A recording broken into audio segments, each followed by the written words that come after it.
Pernah nggak sih Anda ngerasa ada yang agak salah dengan dunia modern kita? Kayak kita kehilangan sesuatu yang fundamental gitu. Nah, hari ini kita bakal kupas tuntas gagasan seorang pemikir yang berani, Hidayat Nata Atmaja. Beliau ini nawarin semacam peta jalan buat ngebangun ulang karakter di zaman yang serba kacau ini. Nah, ini dia. Langsung ke inti masalahnya. Kalimat ini rasanya relevan banget ya sekarang. Kemerosotan moral, rasa hormat yang hilang, kita semua ngerasain itu. Tapi gimana kalau solusinya itu bukan sesuatu yang baru, melainkan sebuah kearifan kuno yang dibingkai ulang secara radikal untuk zaman kita? Itulah yang coba ditawarkan oleh Hidayat Nata Atmaja. Oke, untuk memahami solusinya, kita akan telusuri pemikirannya dalam 6 langkah. Pertama, kita definisikan dulu krisisnya. Terus, kita bongkar konsep kunci akhlak sebelum kita nyelam ke gagasan utamanya, welas asih. Dari situ, kita lihat kritiknya yang tajam, gimana cara menerjemahkannya ke tindakan nyata, dan akhirnya kita satukan semuanya dalam sebuah visi besar.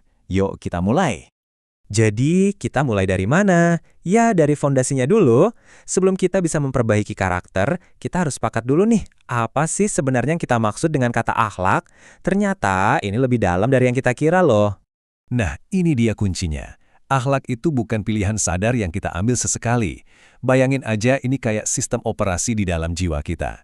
Tindakan, mau baik atau buruk, itu muncul secara otomatis dari situ. Makanya, mengubahnya itu susah banget. Tapi kalau berhasil, dampaknya luar biasa. Ini bukan soal apa yang Anda lakukan, tapi tentang siapa diri Anda sebenarnya. Dan gagasan ini tuh akarnya dalam banget. Berabad-abad yang lalu, pemikir besar seperti Imam Al-Ghazali udah ngegambarin akhlak ini kayak mesin di dalam jiwa kita yang otomatis menghasilkan tindakan. Jadi pertanyaan paling penting buat kita hari ini adalah, mesin kayak apa sih yang lagi jalan di dalam diri kita? Dan apa jangan-jangan udah waktunya buat di-upgrade? Sekarang kita sampai di jantung argumennya Nata Atmaja. Setelah kita tahu akhlak itu sistem operasi kita, dia bertanya, apa sih kode sumber dari semua karakter yang baik? Jawabannya, seperti yang akan kita lihat, sebetulnya sederhana banget tapi juga luar biasa dalam. Inilah arsitek di balik ide ini. Hidayat Nata Atmaja melihat krisis karakter di sekelilingnya dan sadar kalau kita nggak bisa cuma nambal sistem yang rusak. Menurutnya, kita perlu kembali ke fondasi, ke prinsip paling dasar untuk membangun sesuatu yang benar-benar baru dan kokoh. Kunci buat ngebuka seluruh filosofinya ada di sini, di dua konsep ini. Coba bayangin kayak gini. Ar-Rahman itu cinta tanpa syarat, kayak hujan yang turun buat semua orang, entah dia baik atau jahat. Sementara Ar-Rahim itu cinta yang bersambut, rahmat yang datang sebagai respons atas usaha kita. Dua jenis welas asih, yang satu jadi fondasi, yang satu lagi jadi tujuan. Dan disinilah letak kejeniusannya. Nata Atmaja bilang, lupakan daftar panjang sifat-sifat baik. Setiap karakter mulia yang bisa Anda bayangkan, jujur, berani, adil, itu semua cuma cabang dari dua akar ini. Welas asih universal dan rahmat yang spesifik. Kalau kita merawat akarnya, pohon karakter yang baik bakal tumbuh dengan sendirinya.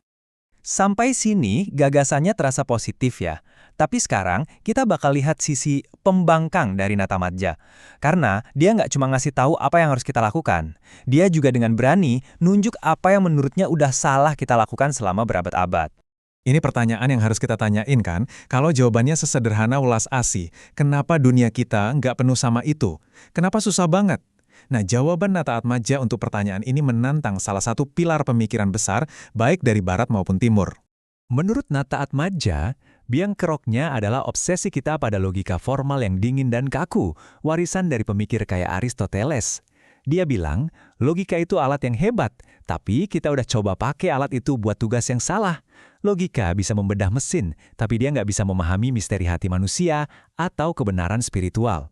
Solusinya adalah dengan menyadari kalau kita punya dua prosesor di dalam diri kita. Ada akal rasional yang jago banget soal data dan logika, tapi ada juga intuisi, kemampuan buat menangkap kebenaran secara langsung melampaui bukti. Ini bukan sihir, ini adalah bentuk kecerdasan yang lebih dalam. Masalahnya, kata Nata Atmaja, kita udah terlalu sering melatih satu otot dan membiarkan otot yang satunya lagi jadi lemah. Oke, ini semua kedengaran bagus secara teori. Welas asih, intuisi, keseimbangan. Tapi wujudnya dalam kehidupan sehari-hari itu gimana? Gimana cara kita mengubah ide-ide besar ini jadi tindakan nyata? Yuk kita lihat cetak birunya. Nah, ini dia wujud praktisnya. Coba perhatikan deh, gimana setiap tindakan ini, dari bersikap lapang dada sampai jujur pas lagi susah, itu semuanya adalah ekspresi dari welas asih. Ini bukan sekedar daftar hal-hal baik buat dilakuin. Ini adalah sebuah ekosistem karakter di mana hati yang lembut mengarah pada keadilan dan tanggung jawab lahir dari empati. Semuanya saling terhubung. Dan inilah poin utamanya. Ini bukan cuma kumpulan nasihat yang terpisah-pisah. Seperti yang dijelaskan di sini, ini adalah sebuah kerangka kerja, sebuah blueprint. Setiap elemen, dari welas asih di hati sampai kejujuran dalam tindakan, saling memperkuat satu sama lain, menciptakan struktur karakter yang kuat dan konsisten. Jadi setelah kita lihat semua bagiannya, definisi, inti, kritik, dan praktek, apa gambaran besarnya? Apa sih tujuan akhir dari semua ini? Visi Natatmaja itu bukan untuk menciptakan orang suci, tapi sesuatu yang jauh lebih relevan buat zaman kita, manusia yang utuh. Visi utamanya adalah tentang integrasi, bukan soal milih antara kepala atau hati, antara logika atau iman, tapi tentang menjadi manusia yang seimbang, yang bisa menggunakan semua alat yang dimilikinya. Seseorang yang bisa berpikir setajam ilmuwan, merasa sedalam seniman, dan bertindak dengan welas asih seorang bijak. Dan kutipan ini membawa kita kembali ke titik awal. Pada akhirnya, menurut Natatmaja, membangun karakter itu adalah tindakan meniru sifat ilahi.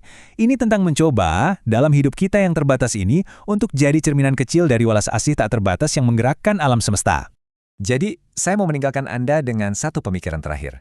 Di dunia yang makin didominasi oleh kecerdasan buatan, di mana mesin bisa ngalahin logika kita, apa sih nilai sejati kita sebagai manusia? Mungkin, seperti yang ditunjukkan Natatmaja, masa depan kita bukan terletak pada menjadi lebih pintar, tapi menjadi lebih bijaksana. Jawabannya mungkin ada di dalam hati, bukan cuma di kepala. Terima kasih sudah menyimak.